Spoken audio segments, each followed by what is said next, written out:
Welcome back to Tennis Talk. My name's Cam Williams, and with the conflict going on in Russia and Ukraine at the moment, some of the Russian tennis players might be affected by what's happening with that conflict that's happening over in Russia and Ukraine, and they might be banned from some future tournaments. Now, the Ukrainian Tennis Federation have come out and written a letter to the ITF. So let's go over a read of the Ukrainian statement to the ITF now. From the Tennis Federation in Ukraine, they say, Ukrainian Tennis Federation expresses its demands to the International Tennis Federation to immediately expel the Russian Tennis Federation and the Belarus Tennis Federation from its membership in the ITF. Probably the reason should not be explained, but here are some facts. The unprecedented, cynical, and bloody attack of Russia and Belarus on Ukraine has been going on for 4 days now. Civilians are dying, including women and children. Civilian infrastructure is collapsing. This is a full-scale war that will push our country back decades. All this is happening in the geographical center of Europe. The world has not known anything like this since World War II. This is a ruthless war of extermination. Russia and Belarus have no right not only to hold international competitions on their territories, but also to participate in all ITF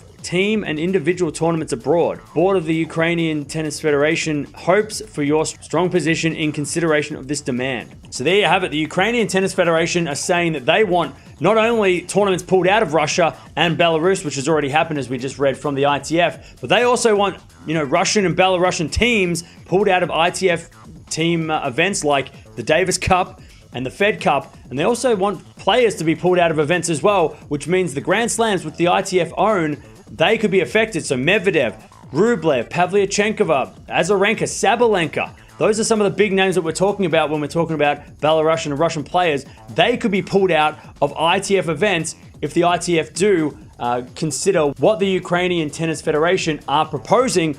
So this could have massive ramifications over the next couple of months on the Grand Slam scene, and some big names pulling out of slams or being pulled out of the Grand Slams. Let me know down in the comments below.